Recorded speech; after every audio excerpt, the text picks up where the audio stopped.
4월 7일 목요일, 오늘의 말씀은 요한복음 16장 16절부터 24절까지의 말씀입니다. 우리 함께 봉독하도록 하겠습니다.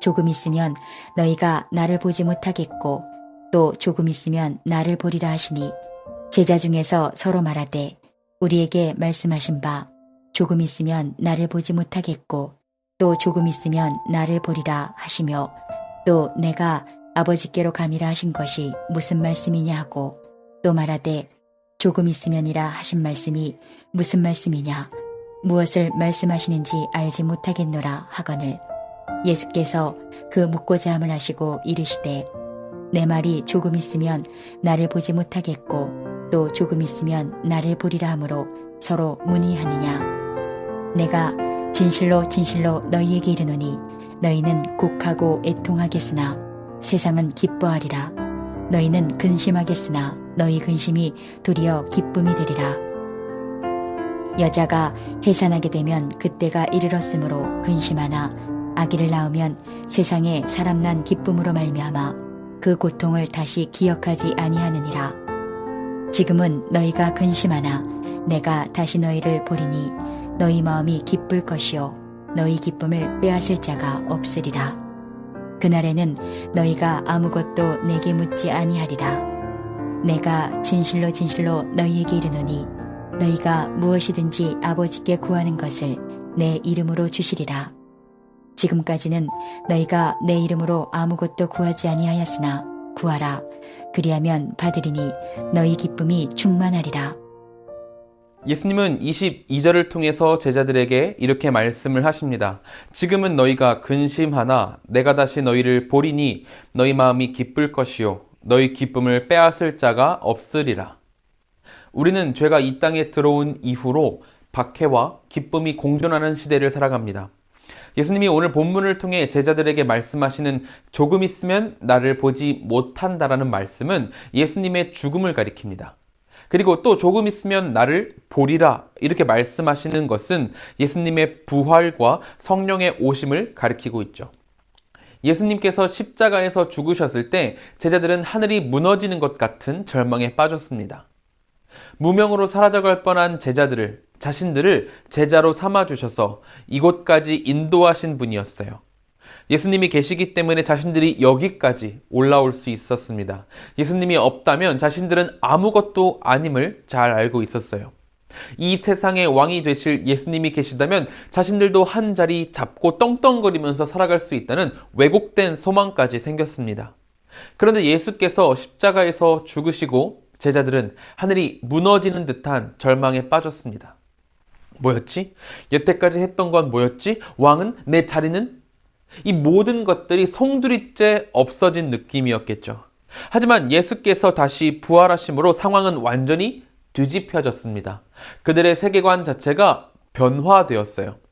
부활의 주님을 만난 제자들은 기쁨을 되찾았고 성령님과 함께함으로 그 기쁨을 다시는 잃어버리지 않게 되었습니다. 세상적으로 바라보던 시야가 변화되어서 예수님이 구원을 위한 왕으로 오셨다는 것을 깨닫게 되고 무엇이 중요한지를 알게 되었던 겁니다. 이제 이 세상에 속한 어떤 것도 제자들의 기쁨을 빼앗아갈 수 없게 된 거죠. 제자들의 기쁨은 예수님을 시인하고 믿는 지금 그들에게 주어졌습니다. 이 기쁨은 예수님이 다시 오셔야만 느낄 수 있는 그런 게 아니었어요. 이미 성령님께서 우리와 함께 하시고 인도하고 계시기에 우리는 재난 같은 삶 가운데에서도 기쁨을 누릴 수 있다는 겁니다. 성령님 안에서 예수님과 친밀한 사귐을 누리며 그 기쁨을 누리고 있어요. 비록 빛이신 예수님을 따르다가 세상에서 미움과 박해를 받을 수 있지만 동시에 우리는 내 안에 계시는 주님과 교제하는 특별한 기쁨도 받은 사람들이라는 겁니다. 그러므로 오늘 우리 함께 기도할 때에는 고난의 아픔 중에서도 주님과 함께하는 기쁨, 주님이 주신 기쁨을 놓지 않는 우리가 되기를 기도했으면 좋겠습니다. 고난의 아픔 중에도 주님은 우리와 함께 하십니다. 함께 하셔서 기쁨을 충만하게 부어주시죠. 우리는 주님이 주신 이 기쁨을 잊지 말아야 합니다. 요즘 청년들이 부르는 찬양 중에서 기쁨의 날 주시네라는 찬양이 있습니다. 가사가 이래요. 주님은 거친 바다 위 나의 영혼을 두 손으로 굳게 잡아주시네. 주님께 맡긴 인생의 여정 속에 아픈 만큼 기쁨의 날 주시네. 우리의 인생의 여정이 긴 만큼 큰 굴곡들이 여러 번 우리를 찾아오게 될 겁니다. 하지만 굴곡이 큰 만큼 하나님은 더 큰 은혜로 그 굴곡을 채워주시며 주님께 기쁨으로 나아갈 수 있도록 인도해 주십니다. 지금 당장 우리에게 어려운 일들이 있더라도 나를 붙드시는 주님을 신뢰하며 기뻐할 수 있는 우리가 되어야 한다는 거죠. 다시 본문으로 돌아와서 주님은 23절에 이렇게 말씀하십니다. 그 날에는 너희가 아무것도 내게 묻지 아니하리라. 내가 진실로 진실로 너희에게 이르노니 너희가 무엇이든지 아버지께 구하는 것을 내 이름으로 주시리라. 예수께서는 성령을 보내셔서 우리에게 온전한 지식을 전달해 주십니다. 이전까지는 구원에 대한 지식을 어렴풋이 그렇게 알아야 했다면 이제 예수 그리스도의 죽음으로 장래에 하나님의 구원이 어떻게 완성되었는지 우리 그리스도인들은 충분히 잘 알게 되었습니다. 그런데 우리의 모습을 보면 어떤가요? 우리의 모습은 예수님의 죽음 이전에 제자들과 같은 모습이기도 합니다. 자꾸 예수님께 물어보면서 내가 원하는 길은 이 길이 아니라고, 이런 고난의 길이 아니라고 도망치고 모른 척하고 있죠. 그러나 우리는 성령님이 말씀을 통해 선명하게 알려주신 것들에 대해서 명확하게 파악하고 알고 도망치거나 모른 척하지 않는 주님의 제자가 되어야 합니다. 참 제자로서 겪는 어려운 일들은 주님께 구하면 채워주실 것입니다. 예수님이 부활하시고 승천하신 후에 성령님이 오신 새 시대의 제자들은 예수님의 이름으로 하나님께 구하면 받을 수 있게 됩니다. 이젠 성전을 찾아갈 필요 없이 참 성전이요 영원한 대제사장이신 예수님을 통해서 곧바로 하나님의 은혜 보좌 앞으로 나아갈 수 있게 되었기 때문입니다. 예수님의 이름으로 드리는 기도, 곧 예수님의 뜻에 맞고 예수님의 소원과 일치하는 기도를 드릴 때 하나님은 반드시 귀를 기울여 주실 겁니다.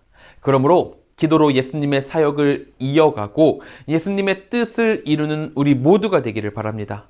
주님께서 주신 명령을 지켜가며 주님의 길을 따를 때 우리 안에 큰 기쁨이 넘칠 것입니다. 이것을 믿으며 함께 기도하도록 하겠습니다.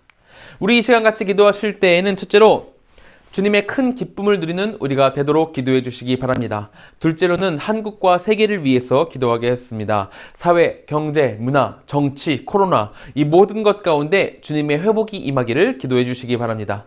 셋째로는 감비아의 한병희 김현희 선교사님을 위해서 기도하겠습니다.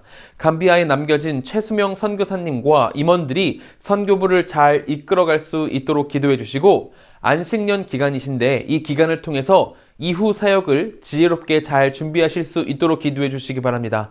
또한 치료 중인 모든 과정이 주님의 인도 안에서 원활하게 잘 진행되도록 기도해 주시기 바랍니다. 우리 함께 기도하도록 하겠습니다.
제가 기도하고 마치도록 하겠습니다. 사랑과 은혜가 충만하신 하나님, 우리가 아무리 어려운 일이 있더라도 주님의 이름을 신뢰하며 나아감으로 큰 기쁨을 누리도록 인도하여 주시옵소서. 우리에게 주님의 사랑이, 주님의 놀라운 은혜가 가득하다는 것을 믿사오니 그것이 우리의 기쁨이 되도록 도와주시옵소서.